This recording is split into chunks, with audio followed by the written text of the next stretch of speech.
Greetings and shalom, everyone. You ever have one of those days where your mind wanders into strange territory? Like you're sipping coffee, scrolling through stuff, and suddenly you're thinking, man, humans will strap anything to their heads if it promises a spiritual experience. Well, that's where I found myself the other day. So I'm pedaling along, clearing my head, and this thought pops up. What was that thing called? That helmet that supposedly lets people, feel God? And sure enough, my mind lands on it. The God helmet. Yeah, that's actually what it's called. So today, we're going to take a little ride together. Nothing too deep or academic. We'll save that for the podcast this weekend. Just a friendly tour of what the God helmet is, what people claim it does, why it freaked folks out, and how all this runs smack into some pretty interesting biblical ideals. Not to disprove it, not to prove it. Just to look at it, honestly, casually, like a believer with a curious streak. All right, let's pedal. So the God helmet wasn't invented by some sci-fi channel writer or a guy in his garage with a soldering iron and too much caffeine. It was actually developed by a neuroscientist, Dr. Michael Persinger, back in the 1980s and 1990s at Laurentian University in Canada. Picture a snowmobile helmet from the 1970s. Plus a mess of wires and coils connected to equipment that sends low-level magnetic signals into your brain. Not frying it, nothing dangerous, just gentle pulses aimed at the temporal lobes, the part of your brain that handles memory, emotion, spirituality, and the presence feeling.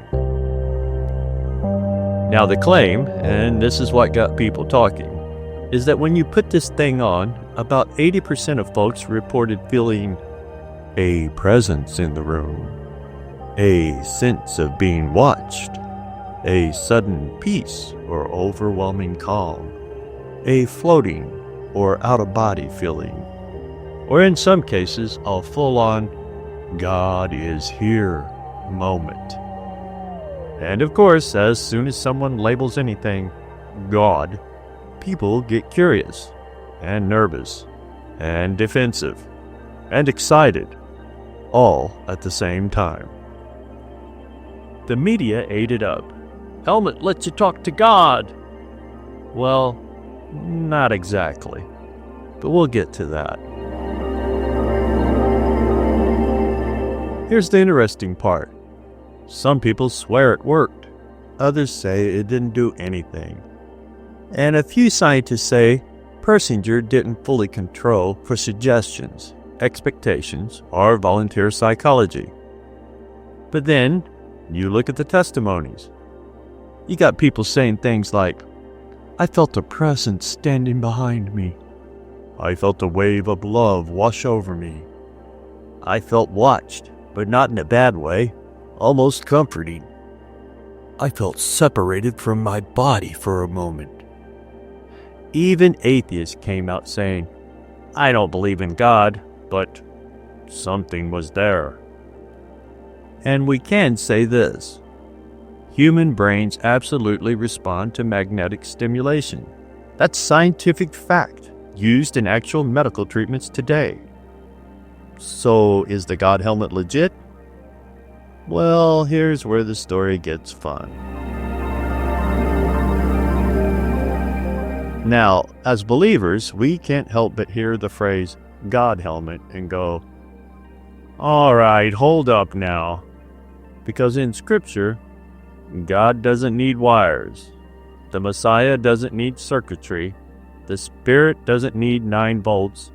And Revelation doesn't say, Lo, I saw a great and terrible helmet descend from the heavens.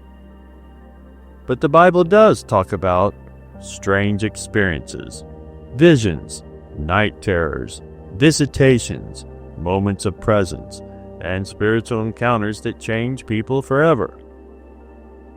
So here's an honest thought. Maybe the helmet didn't create those experiences.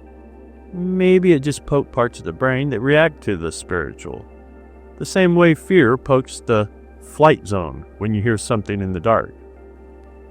The Bible never says spiritual things bypass the brain. It just says they're real.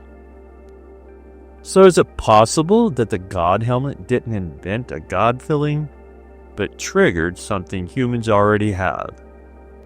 That part of us that is wired to recognize the divine. Maybe.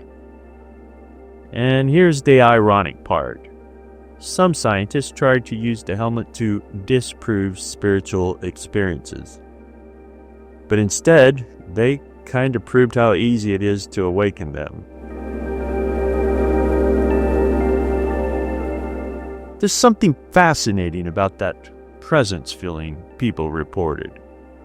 Because long before Persinger, long before neuroscience, long before wires, the Bible talks about that exact feeling. When Moses goes up to the mountain, when Elijah hears the still small voice, when Paul is knocked down on the road to Damascus, when Yeshua appears to the disciples after the resurrection. Over and over, Scripture shows this moment where a human simply knows someone else is here.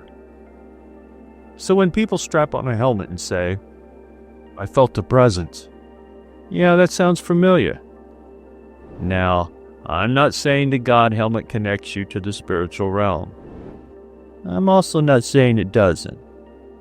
I'm just saying it's interesting how the brain reacts when you poke the part that deals with presence, awe, and meaning. Now, some scientists ran follow-up studies trying to replicate Persinger's results, and they got mixed outcomes. A few said, "We didn't see anything unusual." Others said, "We got effects, but not consistently." Some volunteers felt absolutely nothing, like wearing a motorcycle helmet without the joy of actually riding a motorcycle. And of course, people accuse Persinger of using suggestion. You'll feel the presence. You may feel something spiritual. You tell someone that, the mind is already halfway there.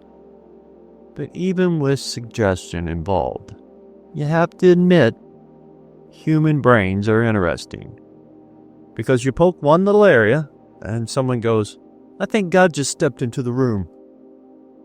Whether that's biology, psychology, or spirituality, that's worth exploring. So let's ask the uncomfortable question that everyone avoids. If technology can create a spiritual feeling, does that mean spiritual experiences are fake? Short answer? No, of course not. Here's the thing people forget. Technology doesn't create the experience, just like science doesn't create the creation. Science observes, and technology stimulates the part of the brain that interprets its experience.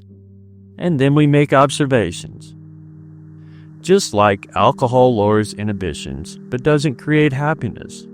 Music creates emotion, but doesn't create love. Riding a bicycle gives you freedom, but doesn't create your soul. The experience and the interpretation aren't the same thing. So the God helmet may not fake the presence of God. It may simply activate the part of us that responds to that presence. Think of it like shining a flashlight in a dark attic. You don't create the attic, you just help someone see it. One of the most interesting parts of this whole God helmet story is how desperately some people wanted to explain faith away. They wanted the headline, "Christianity is just brain signals. Spiritual experiences debunked. Finally, a scientific explanation." But instead, the conversation got bigger, weirder, more mysterious. Because even the scientists who tried to debunk it ended up saying, well, something happened. And honestly, the Bible seems totally unbothered by scientific discoveries. Like the psalmist said, I am fearfully and wonderfully made. The more we learn about the brain, the more that verse feels true. Here's my personal take. Not preaching, just thinking out loud while pedaling. Humans have this built-in capacity for awe, for presence, for meaning, for something beyond ourselves. The God helmet didn't create that. It just poked it with a stick. And what popped out? Wonder, fear, peace, presence, the sense that something bigger is watching, the feeling that your story isn't just yours. Whether you believe the helmet taps into the divine, or just biological wiring, or something in between, it tells us one thing. Humans are wired for God. Not forced, not programmed, just naturally open to the possibility. And the fact that a simple magnetic pulse can awaken that part of us, well, that's fascinating, because it means the spiritual isn't somewhere out there. It's right here with us, built into us, waiting to be awakened. So yeah, the God helmet, a silly-looking device with a name that probably could have used a better PR team. But behind the goofy exterior is a real human question. If you could trigger a spiritual experience at the flip of a switch, would it make you question the real ones you've already had? For me, no, not really. If anything, it makes me appreciate that we're designed with this little portal inside us, this spiritual seatbelt that reminds us there's more to life than the physical. There's more to you than your body. There's more to this universe than what we can measure. And whether you find that while praying, studying, or riding a bicycle on a quiet day, the truth is, the experience is real. Not because of magnets, not because of wires, but because we're fearfully and wonderfully made. I'll include a list of citations for all the research I've done in the video description below. And if you're interested in finding out more and going on an in-depth deep dive of this here God helmet, then make sure you tune in to the Bible on a Bicycle, Babbling On in Babylon podcast this Sunday, where we'll take a deep dive and long ride into this crazy and mysterious item known as the God helmet. Hope to see you there. And until then, Abba willing, Shalom, Shalom.